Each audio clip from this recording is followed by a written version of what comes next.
శ్రీ సత్యసాయి జిల్లా కనగానపల్లి మండలం తొగరకుంట జిల్లా పరిషత్ ఉన్నత పాఠశాల ఉపాధ్యాయులు ఓ కొత్త ఆలోచనకు శ్రీకారం చుట్టారు. విద్యార్థులు పుట్టినరోజును తప్పనిసరిగా పాఠశాలలో ఆ విద్యార్థి చేత ఒక మొక్కను నాటిస్తున్నారు. అంతేకాదు అక్కడ చదివిన రోజులు కూడా దాన్ని సంరక్షించాల్సిన బాధ్యత ఆ విద్యార్థికే అప్పగిస్తున్నారు. దీంతో ఆ స్కూల్ ఇప్పుడు ప్రకృతి వనంలా మారింది. ఇలా చేయడం వల్ల పిల్లలకు పచ్చదనం విలువ తెలుస్తుందంటున్నారు. అయితే దీని వెనక ఆ స్కూల్స్ ఎస్ఏపీటీ కృషి చాలా ఉందని అక్కడ వారు చెబుతున్నారు.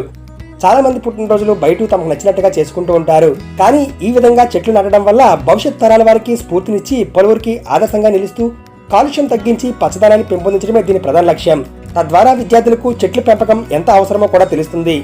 దీన్ని ఇలానే ముందుకు తీసుకువెళ్లాలని, ప్రతి స్కూలు కూడా వీళ్ళని ఆదర్శంగా తీసుకోవాలని ఆశిద్దాం. పుట్టినరోజుని మా ఇంటి దగ్గర ఘనంగా జరుపుకునేదాన్ని. ఇప్పుడు మా పాఠశాలలో చెట్టుని బహుమతిగా ఇచ్చి దాన్ని నేనే సంరక్షించుకుంటున్నాను. ఇదిగో ఇదే నా మొక్క. దీన్ని రోజు నీళ్లు పోసుకుంటూ నేనే సంరక్షించుకుంటున్నాను.